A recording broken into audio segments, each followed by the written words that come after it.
nós vamos fazer inscrição. Nós começaremos pela manhã, chegaremos aqui no domingo, tomaremos um café da manhã, teremos as oficinas, depois nós teremos um almoço, teremos oficinas e depois nós iremos para a prática. Nós sairemos pelo bairro para evangelizar.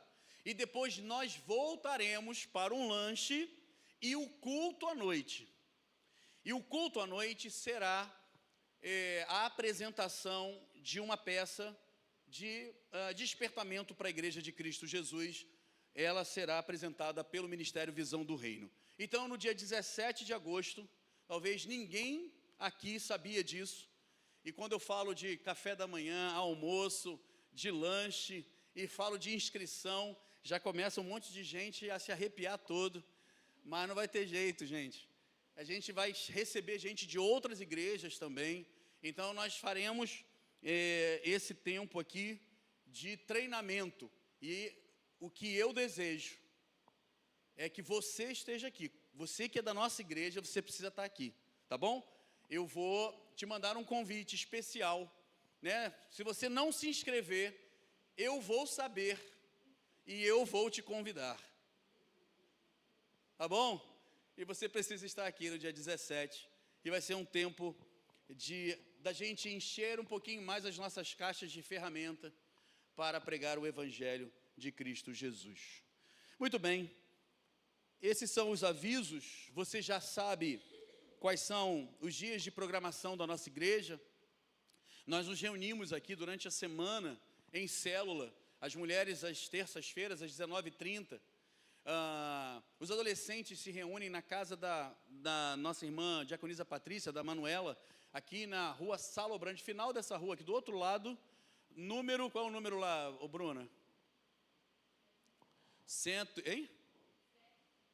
753, quase do lado do Colégio Novo.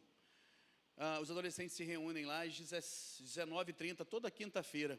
E na casa do nosso irmão Edson, na rua da Amendoeira, número 3, nós temos homens e mulheres se reunindo em célula também, todas as quartas-feiras. Então, terça, quarta e quinta nós temos encontros aqui. E no domingo, às 17 horas, a nossa escola dominical, às 19 horas, o nosso culto. Amém? Amém, irmãos? Está acordado aí, irmão? Irmão, eu não sei, eu vou pedir permissão, eu preciso tirar esse casaco, eu estou morrendo de calor aqui.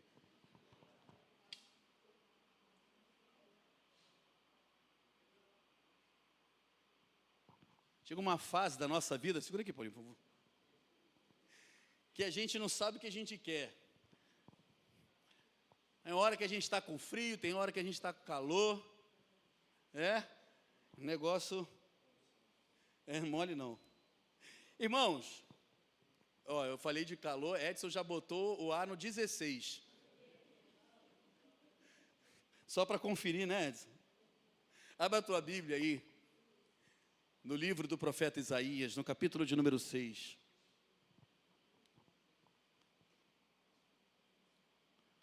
Isaías, capítulo de número 6, nós conhecemos bem esse texto. A gente tem cantina hoje? Tem cantina, né? Hoje tem cantina, muito bem. Aquele bolinho de aipim, é isso? E batata frita também? Irmão, só coisa light. Tem um caldo também? Não, caldo não. Então tá, então bolinho de aipim e batata frita. Pelo que eu vi na cozinha, não tem muita coisa, então você precisa ser rápido. Final do culto. Isaías, capítulo de número 6. Abriu aí, irmão? Amém? Muito bem. Se você não abriu, você precisa estar aqui todo domingo às 17 horas. Escola dominical. Isaías capítulo 6 diz assim: no ano em que morreu o rei Uzias, eu vi também o Senhor assentado sobre um alto e sublime trono, e a cauda do seu manto enchia o templo. Serafins estavam por cima dele, cada um tinha 6 asas, com 2 cobriam seus rostos, com 2 cobriam os seus pés e com 2 voavam. E clamavam uns aos outros, dizendo: Santo, Santo, Santo é o Senhor dos exércitos, toda a terra está cheia da sua glória. E os umbrais das portas se moveram, a voz do que clamava, e a casa se encheu de fumaça. Então disse eu: ai de mim, pois estou perdido, porque sou um homem de lábios impuros, e habito no meio de um povo de impuros lábios, e os meus olhos viram o Rei, o Senhor dos exércitos. Porém, um dos serafins voou para mim, trazendo na sua mão uma brasa viva, e que tirara do altar com uma tenaz. E com a brasa tocou a minha boca e disse: eis que isto tocou os teus lábios, e a tua iniquidade foi tirada, e expiado o teu pecado. O verso de número 8 diz: depois disso ouvi a voz do Senhor que dizia: a quem enviarei? E a quem há de ir por nós? Então disse eu, o que disse Isaías? Vamos ler juntos? Envia-me a mim. Verso de número 9. Então disse ele: vai e dize a este povo: ouvis de fato e não entendeis, e vedes em verdade, mas não percebeis. Engorda o coração deste povo, faze-lhe pesados os ouvidos, fecha-lhe os olhos, para que ele não veja com os seus olhos, e não ouça com os seus ouvidos, nem entenda com o seu coração, e nem se converta e seja sarado. Então disse eu: até quando, Senhor? E respondeu: até que sejam desoladas as cidades e fiquem sem habitantes, e as casas sem moradores, e a terra seja de todo assolada. E o Senhor afaste dela os homens, e no meio da terra seja grande o desamparo. O verso de número 13 diz: porém, ainda a 10ª parte ficará nela, e tornará a ser pastada, e como o carvalho, e como a azinheira, que depois de se desfolharem, ainda ficam firmes. Assim, a santa semente será a firmeza dela. Até aqui. O texto vai trazer um cenário político, um contexto histórico, situar essa experiência de Isaías na história, e ele faz isso quando ele declara que no ano da morte do rei Uzias, ele viu o Senhor. No ano da morte do rei Uzias, um novo cenário se desenha na vida do profeta Isaías. O trono de Judá está vazio.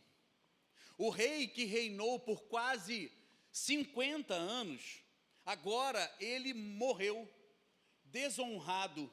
Ele morreu como um leproso. Se você ler o relato do 2º livro das Crônicas, no capítulo de número 26, do verso de número 16 até o verso de número 21, você vai ver que Uzias, ele se achava tão poderoso, que ele também se achava no direito de sacrificar ao Senhor. E ao fazer isso, ele desobedece uma ordem do Senhor, e ele desobedece ao Senhor, e o Senhor toca na vida de Uzias severamente, e ele morre com o seu corpo cheio de chagas. Esse homem foi desonrar o Deus Santo, e ele sofreu as consequências dessa desonra. Esse homem, ele era admirado pelo seu povo. Ele governou o seu povo com mão forte. Ainda que a palavra de Deus diga que ele fez o que era mal aos olhos do Senhor, mas no que diz respeito a sua condução política, a sua liderança, ele era um homem admirado pelo povo, e quando ele morre, há um vazio na nação. Interessante, meu irmão, que nesse mesmo ano, Isaías contempla um trono que nunca esteve vazio. O trono do Senhor dos Exércitos. O rei terreno, Uzias, ele tinha morrido, mas o rei eterno sempre reinou e nunca deixou de ocupar o trono. Esse capítulo é uma das passagens mais poderosas das Escrituras. Ele nos leva a um lugar de reverência profunda. Quando nós somos confrontados com a santidade de Deus, revela a nossa impureza, nos mostra a graça e o perdão e nos comissiona para um serviço difícil, mas um serviço glorioso. E a minha oração é que o Espírito Santo nos conduza à mesma experiência de Isaías nessa noite. A minha oração é que eu e você, nesse lugar, vejamos agora a glória do Cristo. É que a gente reconheça a nossa condição de gente cheia de pecado, e que a gente receba e se aproprie do perdão do Senhor, e possa sair desse lugar respondendo: eis-me aqui, envia-me a mim. Eu quero orar com você mais uma vez. Eu queria que você fechasse os teus olhos. Tenha um tempo de oração, peça ao Senhor: fala comigo, Deus, nessa noite. Fala comigo, Senhor. Talvez alguma coisa na tua vida esteja destronada. Talvez haja um vazio no teu coração por algo que se perdeu, por algo que se foi. Assim como a nação de Judá tinha perdido o seu líder, o seu rei, e que em certa medida isso desestabilizou o coração do povo. Talvez nessa noite você tenha chegado aqui nessa condição de alguém que perdeu algo ou não encontra algo. Peça ao Senhor para falar ao teu coração. Peça ao Senhor para se revelar a você nesse lugar. No nome de Jesus, Senhor, nós nos submetemos à tua palavra nessa noite. Nós nos submetemos, Senhor Deus, à tua voz. Não permita, Pai bendito, não permita que dos meus lábios saiam palavras que o Senhor não autorizou. Nessa noite, Pai, que tudo aquilo, Senhor Deus, que o Senhor ministrou ao meu coração, seja, Senhor Deus, algo de precioso para a tua igreja, a igreja que é tua. Eu oro para que o teu Espírito Santo aplique essas verdades em nosso coração, no nome de Jesus, amém. Quando a gente olha esse texto, do verso de número 1 até o verso de número 4, a gente vai ver que há uma visão transformadora, a glória do Rei Eterno. Versículo 1, Isaías diz: no ano que morreu o rei Uzias, no ano da morte do rei Uzias, eu vi o Senhor assentado sobre um trono alto e sublime, e as abas das suas vestes enchiam o templo. Isaías não viu meramente uma imagem simbólica. Isaías não vê uma figura, algo que representava o Senhor. No Evangelho de João, no capítulo de número 12, no verso 41, a gente vai ver uma afirmação exatamente sobre a visão de Isaías. Isaías disse isso porque viu a glória dele e falou a respeito dele. Isaías viu o Adonai, o soberano absoluto, o exaltado acima de todos, de toda a autoridade humana. Essa é a visão de Isaías. Isaías viu Deus, viu o Senhor, aquele que reina soberanamente. Essa visão de Isaías é a visão que ecoa no Apocalipse, no capítulo de número 4, quando João é levado a olhar para o trono.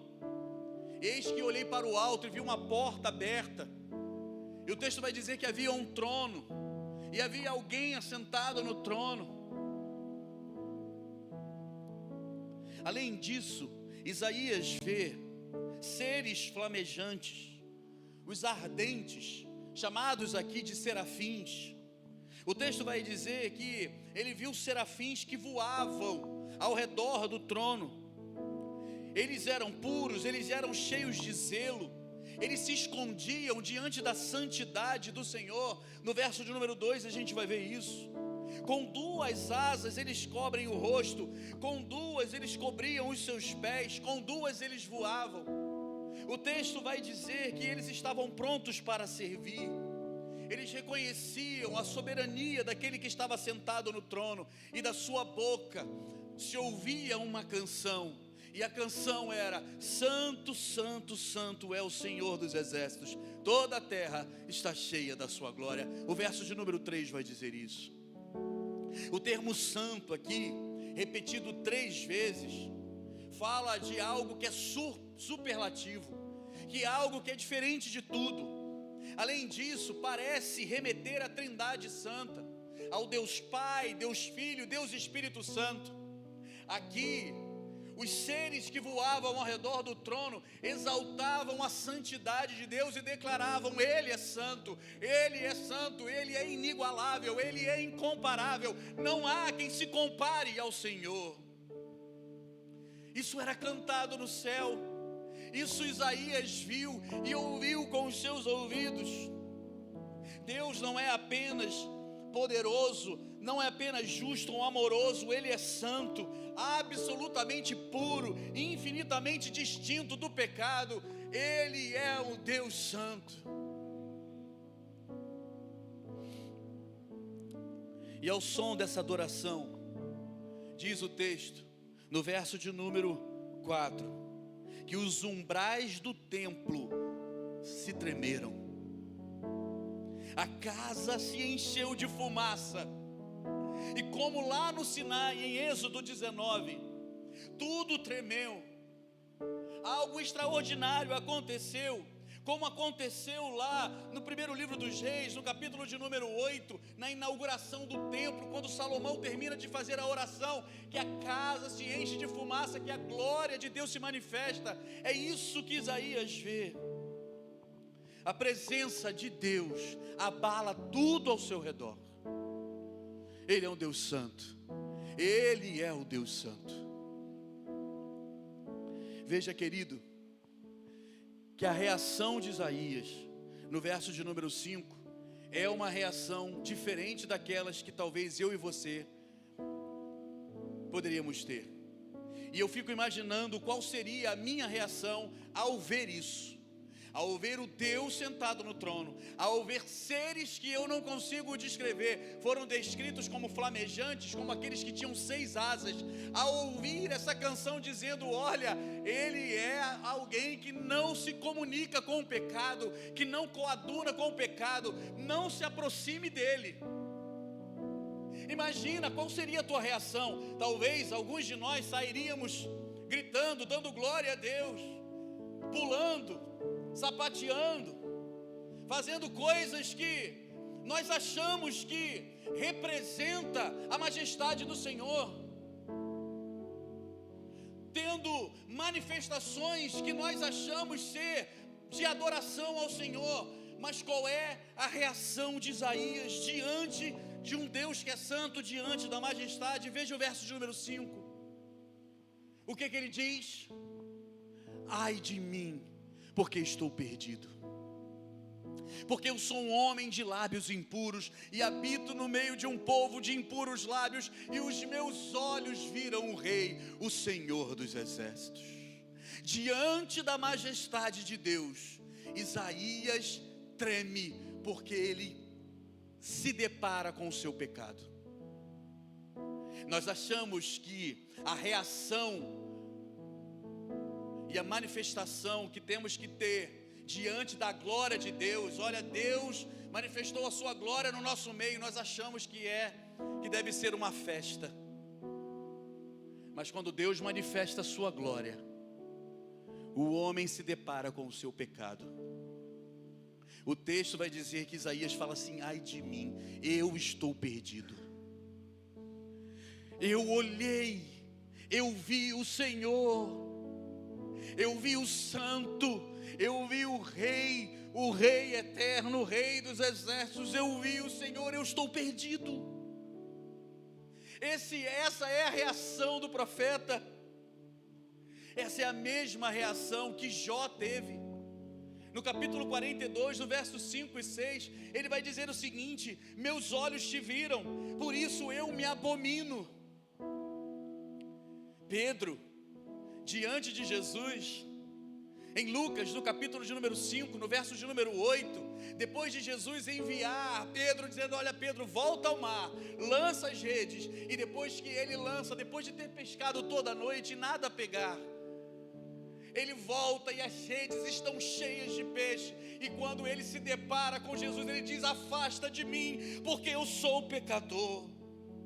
Diante da glória de Deus, nós nos deparamos com a nossa miséria, nós nos deparamos com o nosso pecado. Diante da glória de Deus, querido, é um lugar de humilhação. Evangelho, aliás, no livro de Apocalipse, no capítulo de número 1, no verso de número 17, João vê a glória de Deus e diz a palavra de Deus que ele caiu como se estivesse morto. Não há quem possa permanecer de pé diante da glória de Deus. A santidade de Deus revela que todos nós pecamos. Romanos, no capítulo de número 3, no verso de número 23, pois todos pecaram e carecem da glória de Deus. E o que acontece aqui, irmãos? No verso de número 6 e 7, quando Isaías exclama e diz: ai de mim, eu sou pecador, os meus lábios são impuros. Imagine um profeta com os lábios impuros. E o que acontece nesse momento? O verso 6 e o verso 7 vai representar e vai apresentar um movimento dos serafins que agora tiram uma brasa do altar e toca na boca de Isaías. E ao tocar na boca de Isaías, declara: a tua iniquidade foi perdoada, o teu pecado foi perdoado, a tua iniquidade foi retirada. Mas no verso de número 5, Isaías não pede perdão. Se você olhar o texto, você vai ver, Isaías em nenhum momento pede perdão, ele constata a sua miséria. É Deus que vai ao seu encontro, são os serafins que vão ao seu encontro e tocam na sua boca. O serafim toca na sua boca com brasa viva retirada do altar, símbolo do sacrifício. Altar era um lugar de sacrifício. Aqui está o centro da purificação. O fogo que consome o pecado vem do altar, onde há sangue derramado. Assim, da mesma forma que línguas de fogo repousaram sobre os discípulos lá em Atos, no capítulo 2, capacitando-os a falar, agora o profeta é tocado por uma brasa, seu pecado é perdoado, a sua culpa é removida, não por méritos, mas pela graça do Senhor. O que ele ouve, e a declaração que ele ouve é: a tua iniquidade foi tirada, o teu pecado foi perdoado. A palavra aqui, perdoado, é a mesma utilizada para expiação. Isso aponta para Cristo, o sacrifício vivo, o Cordeiro de Deus. O Evangelho de João, no capítulo 1, no verso de número 29, João Batista exclama: eis o Cordeiro de Deus que tira o pecado do mundo. Aqui nós vemos um Deus que se revela ao profeta, e eu quero te chamar a atenção para esse fato.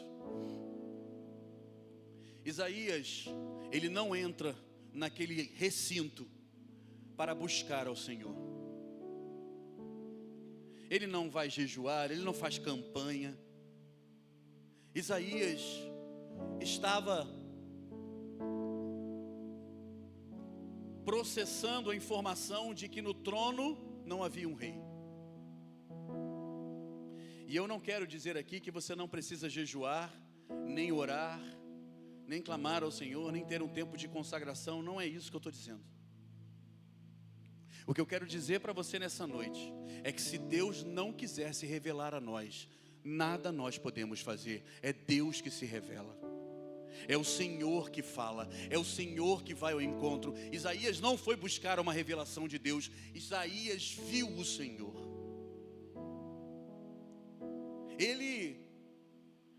Deus decidiu se revelar a Isaías.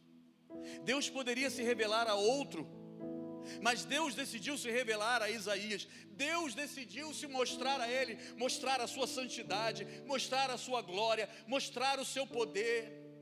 Isaías não pede perdão para os seus pecados, mas Deus decidiu enviar um serafim para pegar uma brasa, tocar nos lábios de Isaías e perdoar a sua iniquidade. Isaías não tinha condições de pedir perdão. Ele simplesmente constatou o seu pecado e Deus resolveu essa questão. Meu irmão, minha irmã, o apóstolo Paulo, escrevendo aos Efésios, ele vai dizer que o Senhor nos deu vida quando nós estávamos mortos nos nossos delitos e nossos pecados. Morto não tem vontade, morto não tem escolha, morto está morto, se eu posso usar essa expressão. Mas o Senhor, diz o apóstolo Paulo, diz que o Senhor nos deu vida. Assim como ele fez com Lázaro, que há 4 dias já estava morto, já cheirava mal. Ele disse: Lázaro, vem para fora. O Senhor nos chamou à vida. Se não fosse o Senhor, nós não seríamos perdoados dos nossos pecados. O Senhor decidiu se revelar a nós. E o Senhor decidiu enviar Jesus na cruz do Calvário para perdoar os nossos pecados. Ou seja, não é um movimento do homem, é um movimento de Deus, é do céu para a terra, é Deus se revelando, é Deus perdoando, é Deus vindo até nós, é por Ele, Ele fez todas as coisas, Ele nos salvou. E qual é a resposta do profeta para isso? Quando ele constata isso e quando ele passa por essa experiência, quando ele ouve que o seu pecado havia sido perdoado, qual é a resposta dele? No verso de número 8. O verso de número 8 vai dizer o seguinte: há uma pergunta: a quem enviarei? E quem há de ir por nós? Parece mais uma vez que a Trindade Santa está aqui envolvida nessa missão, e há de fato uma missão de Deus aqui. E a resposta do profeta qual é? Nós lemos juntos aqui, vamos falar juntos mais uma vez? Eis-me aqui. Pode ser mais forte, né, irmãos? Eis-me, envia-me a mim. A pergunta que ele ouviu é: quem eu posso enviar? Quem nós podemos enviar? Não tinha explicação. Isaías não sabia para onde era, o que fazer, o que ele ia fazer. Ele só ouviu aquele que se revelou a ele, que tocou nos seus lábios, que perdoou o seu pecado, dizendo: existe uma missão, existe algo a ser feito.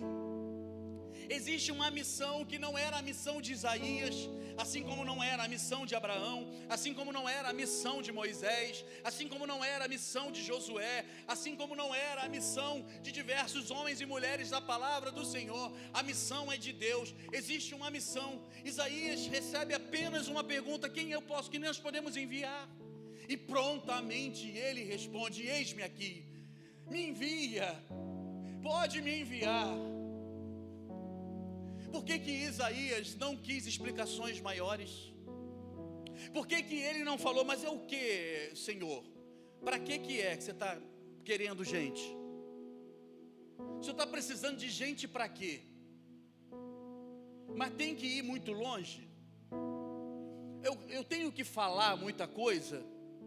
O que eu preciso fazer? Quantas vezes eu já falei com o irmão: eu preciso de você para tal dia. Mas o que é? A depender da missão, o irmão some, dá dor de barriga. Nós somos assim. Deus se revelou a nós, Deus perdoou os nossos pecados em Cristo Jesus, e Deus nos chamou para uma missão, a missão que é dele. E nós relutamos dizendo: Senhor, mas eu preciso. Hoje na escola dominical o pastor Paulo falava sobre isso. Mas eu preciso me preparar melhor, né? Eu preciso, não, mas eu não estou pronto para isso ainda. Não, mas eu não estou. Isaías não fez isso. E por que ele não fez isso, irmãos? Você parou para pensar? Por que ele não perguntou? Ele simplesmente disse: ó, pode contar comigo, Deus, pode contar comigo, eis-me aqui, me envia. Por que que Isaías fez isso? Porque ele viu a glória de Deus, porque ele foi alcançado pela graça do Senhor. E um Deus que decide se revelar a alguém que é pecador, decide amar, abraçar, perdoar o pecado, é um Deus que não vai nos colocar em furada. A missão de Deus é uma missão que deve ser aceita sem maiores explicações. E talvez eu e você estamos assim: não, mas espera aí, eu tenho que me preparar primeiro. Não, mas não é assim tão simples. E Deus está falando contigo: olha, eu estou te chamando, eu tenho algo para você, eu tenho algo para fazer na tua vida. E você fica colocando desculpas, assim como Moisés fez: ah, Senhor, eu sou pesado de língua. Êxodo capítulo 3, no verso de número 11, Moisés faz isso: ah, Senhor, eu sou pesado de língua, manda outro. Assim como Jeremias fez, Jeremias capítulo 1, no verso de número 6, ele diz: Senhor, eu não passo de uma criança, eu não estou preparado para isso ainda. Homens e mulheres estão, assim como eu e você, estamos acostumados a dar desculpas ao Senhor. Nós estamos acostumados a dizer: Senhor, não, espera aí, não é bem assim, Senhor, envia outro. E a gente até brinca que em alguns irmãos diz: eis-me aqui, envia o meu irmão, né? Muda o versículo. Isaías, ele foi alcançado pela graça, e quem foi alcançado pela graça não tem outra resposta para o Senhor. A resposta é: Senhor, pode contar comigo, me envia. Um coração tocado pela santidade e remido pela graça se torna voluntário ao serviço do Senhor.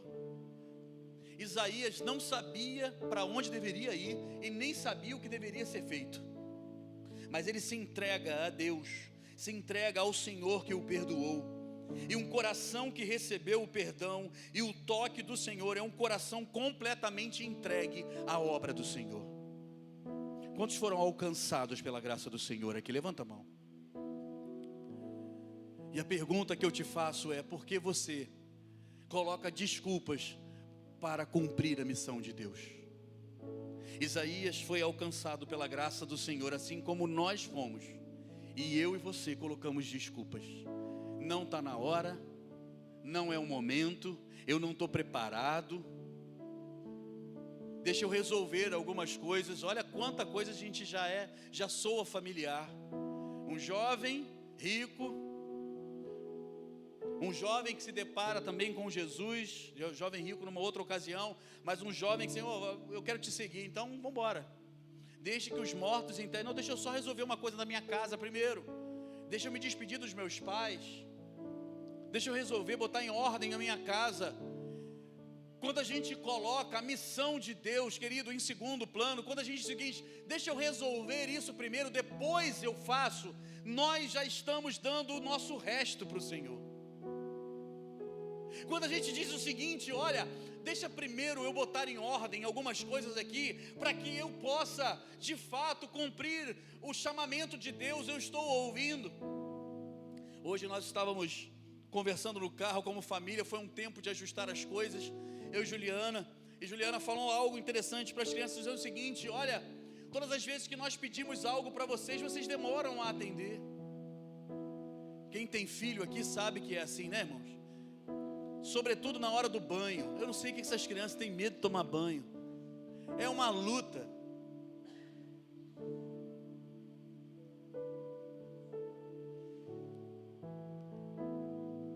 Eu também era assim.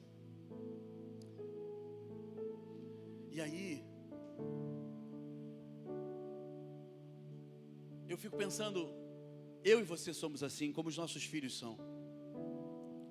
Deus fala assim: filho, eu te chamei para isso. Eu tenho uma missão, e você faz parte dessa missão. E você fala assim: não, mas Deus, eu já vou. Me dá mais 10 minutinhos que eu já vou. Me dá mais um tempinho que eu já vou. E Deus vai ficando em segundo plano. Isaías prontamente declara: eis-me aqui, envia-me a mim. Eis-me aqui, Senhor. E qual era a missão de Isaías? Do verso de número 9 até o verso de número 13, a gente vai ver isso.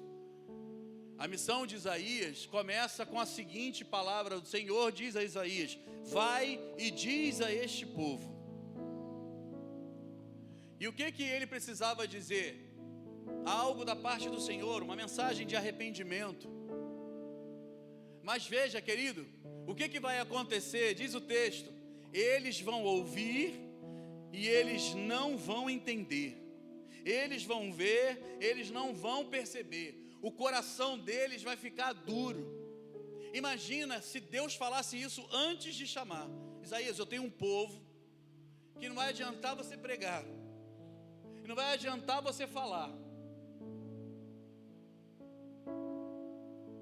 Eu preciso de um voluntário. Isaías fala assim: pô, pastor, Senhor, aí não dá. Nesse caso, manda outro, porque eu não vou perder meu tempo. Não. Deus primeiro chamou, Isaías atendeu, falou assim: pode contar comigo, agora vai a missão. Agora vai o que você precisa fazer. E o texto vai dizer que esse povo se tornaria insensível. Esse povo não atenderia, não se arrependeria. Esse povo não responderia ao chamado, ao arrependimento. No versículo 11, Isaías faz até uma pergunta para o Senhor: até quando, Senhor? E Deus então piora as coisas. Deus fala: até que tudo seja destruído, até que tudo seja desolado, até que não haja mais nada, até que haja uma destruição completa. Aqui então, um Deus que nos chama muitas vezes para a sua missão, e que nem sempre é fácil. A missão de Deus para nós não é uma missão simples e tão fácil, mas há sempre uma palavra de esperança para mim e para você. Todas as vezes que eu e você abraçamos a missão do Senhor, todas as vezes que nós dissemos assim: Senhor, sim, eis-me aqui, pode contar comigo, Senhor Deus, pode usar a minha vida, eu quero te servir. Todas as vezes que nós fazemos isso, o Senhor deixa para nós um fio de esperança. O texto no verso de número 13 vai dizer: olha, até que tudo seja desolado, mas haverá um remanescente, uma santa semente, diz o verso de número 13. Aqui ao Senhor escrevendo a história. Alguns estudiosos vão entender que aqui há uma linhagem, que é a linhagem do Cristo, sendo preservada de toda essa desolação. A santa semente é aquela que foi proclamada em Gênesis, no capítulo 3, no verso de número 15, quando da semente da mulher viria aquele que esmagaria a cabeça da serpente, Cristo Jesus. Assim como um tronco queimado pode brotar, meu irmão, minha irmã, Isaías 11, verso número 1, do tronco de Jessé sairá um rebento, olha, apontando para Jesus aqui, e das suas raízes brotará um renovo. Deus preservará uma linhagem, é isso que Deus está falando com Isaías. Essa santa semente, essa semente santa, aponta para Cristo. O ministério de Isaías prepara o caminho para uma esperança futura. Presta atenção aqui no que eu vou te dizer. O que esse texto nos ensina? Nos ensina sobre Deus. Ele é santo. A sua glória enche a terra. Ele está entronizado. E ele não depende de reis ou de circunstâncias. Esse texto nos ensina sobre nós. Nós somos impuros. Mesmo os mais piedosos crentes, mesmo aqueles que são mais consagrados ao Senhor, mesmo aqueles que buscam mais, se consagrar e se guardar para o Senhor, nós somos pecadores, nós somos miseráveis. Meu irmão, minha irmã, esse texto ensina sobre o Evangelho, A purificação vem do altar, vem do sacrifício, vem de Cristo, o santo que morreu em nosso lugar. E esse texto fala sobre o chamado. Deus ainda pergunta: quem irá por nós? E o que você está disposto a responder? Mesmo que a missão seja difícil, há poder na palavra e há esperança no remanescente. Deus ainda faz essa pergunta, e essa pergunta ainda ecoa pela história da humanidade: a quem enviarei e quem há de ir por nós? Qual é a tua resposta nessa noite? Pastor, não dá para mim. Pastor, eu preciso resolver algumas coisas antes. Se você foi alcançado pela graça, se você viu o Senhor, e João vai dizer sobre Cristo Jesus: e vimos a sua glória, glória como do unigênito do Pai. Se nós vimos a glória de Cristo, revelado em sua palavra, manifesto aos nossos olhos através da sua palavra, aplicado ao nosso coração através do Espírito Santo, se isso é uma realidade na minha vida e na tua vida, querido, não há uma outra resposta para essa pergunta do Senhor: a quem enviarei e quem há de ir por nós? E eu queria pedir mais uma vez que você colocasse no verso de número 8,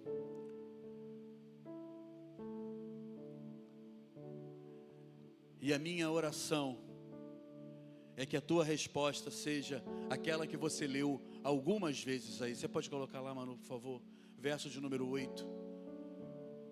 Capítulo 6, verso de número 8, por favor. Você está com a sua Bíblia aberta aí? A quem enviarei e quem há de ir por nós? O que Isaías responde? Vamos ler juntos? Eis-me aqui, envia-me a mim.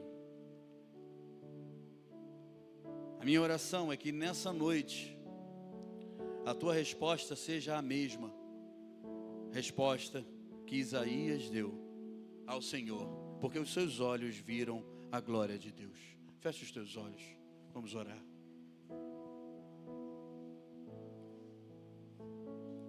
Talvez nessa noite você esteja aqui e você esteja relutando tomar uma decisão, por medo, porque está inseguro, e você sabe que essa é a direção de Deus para a tua vida, mas eu quero te chamar nessa noite a se lembrar daquilo que você já viu Deus fazer, e da maneira como Deus já se revelou a você, da maneira como Ele apagou a tua iniquidade, como Ele perdoou o teu pecado. A olhar e ver,